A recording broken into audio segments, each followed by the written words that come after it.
Hello everyone, स्वागत है आप सभी का अपना प्यारा सा यूट्यूब चैनल मैथ दीवाने विद्याकुल में। सो दोस्तों, आज की इस वीडियो में हम लोग क्लास 10th के संस्कृत चैप्टर नंबर 7 जिसका नाम है नीति और श्लोका, इसके टॉप और एमसीक्यू का करने वाले हैं। यदि आज के इस क्लास को आप पूरी तरीके से देख लेते तो इस चैप्टर से संबंधित एक भी आपका प्रश्न नहीं छूटेगा, यह 100% गारंटी है। तो चलिए आज की इस वीडियो को हम स्टार्ट करते हैं। आज का हमारा पहला ऑब्जेक्टिव क्वेश्चन है, वह है बिना बुलाए कौन आता है। बिना बुलाए कौन आता है? जिसको हम बुलाते नहीं है बट वो अपने आप ही चला आता है, स्वयं चला आता है, तो होते मूर्ख। जो मूर्ख लोग होते हैं वो बिना बुलाए चले आते हैं। तो इसका जो राइट आंसर होगा क्या होगा? Option number D. Question number 2 देखते हैं, परम तृप्ति किसे मिलती है? तो मिलता है विद्या से। यानी जो परम तृप्ति होती है वो हमें किससे प्राप्त होता है?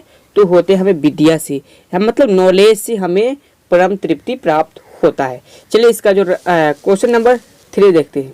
क्वेश्चन नंबर 3 कहते हैं, नरक के कितने द्वार है? जो नरक है उसके कितने द्वार है? तो इसका जो राइट आंसर होगा ऑप्शन नंबर ए यानी 3। नरक के 3 द्वार है। अगर आप वो याद करने में कठिन है तो देखो ट्रिक से याद करो। नरक में कितने लेटर हैं? तो 1 2 3। नरक में कितने लेटर है? अगर समझोगे कितने वर्ण हैं तो समझना 1 2 3 ऐसे समझ लेना, ठीक है। तो 3 है, इसका मतलब होगा कि नरक के कितने द्वार है? तो नरक के 3 द्वार है। तो ट्रिक से भी हम याद कर सकते हैं।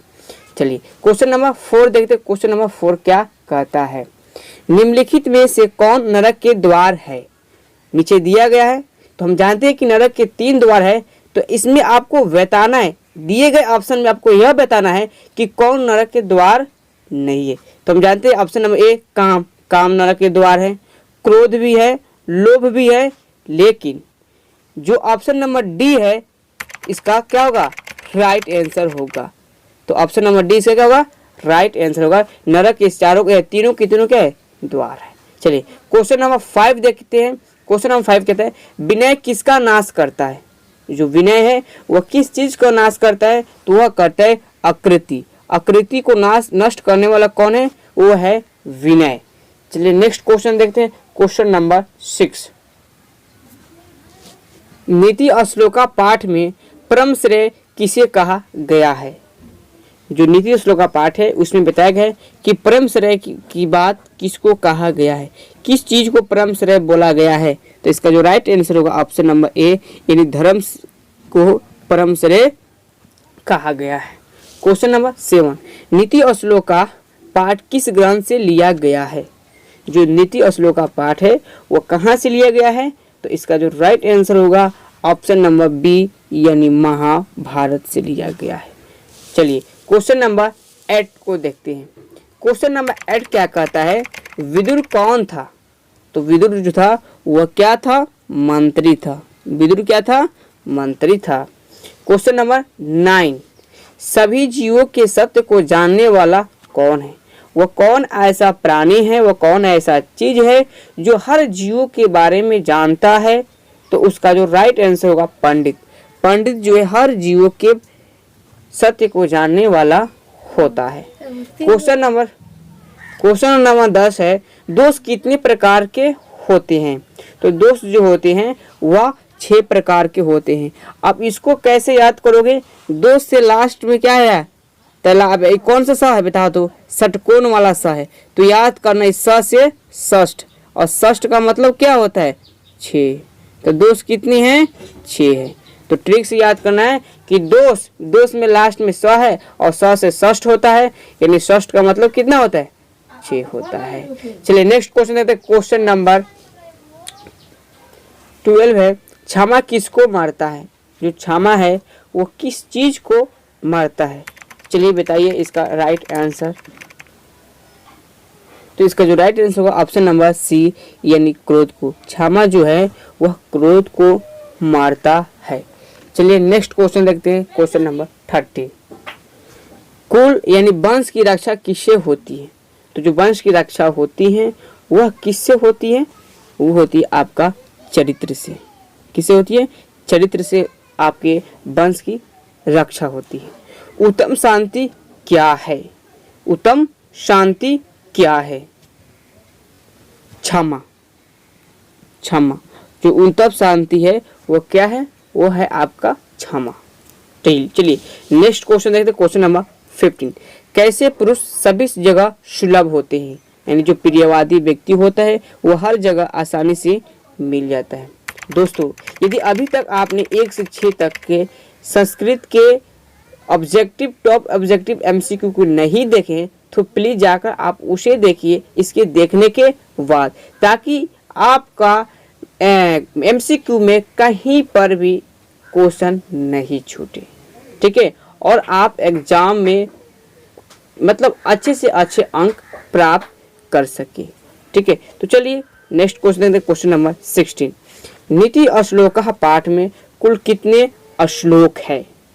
जो नीति श्लोका पाठ है इसमें कितने श्लोक है ये बताना है, और यह क्वेश्चन बहुत ही इम्पोर्टेंट है, और मैं बोल दूं इसको मैं 5 स्टार दे रहा हूं, क्योंकि अक्सर यह क्वेश्चन आपके बोर्ड एग्जाम में पूछा जाता है। तो इसका जो राइट आंसर होगा ऑप्शन नंबर बी यानी 10। चलिए नेक्स्ट क्वेश्चन देखते हैं, क्वेश्चन नंबर 17। नीति श्लोका पाठ में महाभारत के किस पर्व से संकलित है? आप जानते हैं कि नीति श्लोका पाठ कहाँ से लिया गया है? तो है महाभारत से, लेकिन महाभारत के किस पर्व से संकलित है? तो इसका जो राइट आंसर है उद्योगिन पर्व से। किस पर्व से है? उद्योगिन पर्व से यह नीति श्लोका पाठ संकलित किया गया है, और यह पाठ बहुत ही रोमांचक पाठ है, समझे। चलिए नेक्स्ट क्वेश्चन देखते हैं, क्वेश्चन नंबर 18। महाराज धृतराष्ट्र के प्रश्नों का समुचित उत्तर कौन देते हैं? यानी इस पाठ में, इस नीति श्लोका पाठ में बताया गया है कि एक राजा है जिसका नाम है धृतराष्ट्र। उनका लड़ाई स्टार्ट होने वाला है, तो वे बहुत ही चिंतित हो जाते हैं। वे अपने चिंता को मिटाने के लिए, ठीक है, वे अपने मंत्रियों से मतलब विदुर जी से कुछ प्रश्न करते हैं, ताकि मैं अपने जो शांति है ना उसको अच्छी तरीके से अपने दिल को थाम सकूं, ताकि मैं लड़ाई अच्छी तरीके से कर सकूं। इसी चीज को उन्होंने अपने क्या बोले कि वे अपने आप को मोटिवेट होने के लिए, अपने आप को कंट्रोल होने के लिए वे क्या करते हैं? विदुर जी से प्रश्न पूछते हैं, लेकिन विदुर जी ने उनके सारे प्रश्नों का सटीक जवाब दिया। तो विदुर जी ने जो भी जवाब दिए थे वो सारे के सारे एक क्या बन गया? एक किताब बन गया। तो वह किताब छप गया, और वो जो किताब छपा था उसका नाम था विदुर नीति। चलिए तो देखते हैं इसका जो राइट आंसर होगा वो होगा मंत्री विदुर। मंत्री विदुर जी ने क्या किए थे? धृतराष्ट्र के सभी प्रश्नों का उत्तर दिए थे। चलिए क्वेश्चन नंबर 19 है, नीति श्लोका पाठ में किस ग्रंथ से संग्रहित है? यानी जो नीति श्लोका पाठ है वो कौन से ग्रंथ से लिया गया है? तो मैंने अभी ही बताया है विदुर नीति से। चलिए नेक्स्ट क्वेश्चन देखते हैं, क्वेश्चन नंबर 20, जो कि इस चैप्टर के लास्ट ऑब्जेक्टिव क्वेश्चन होगा। वो क्या है? चलिए देखते हैं। विदुर नीति किस ग्रंथ का अंश विशेष है? तो है महाभारत का, ठीक है।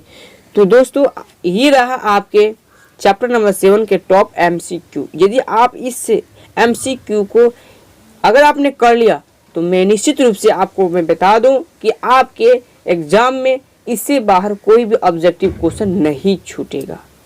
दोस्तों मैं बता दूं आप लोगों की इस चैनल पर क्लास 10 के कंप्लीट सिलेबस की तैयारी कराया जाता है।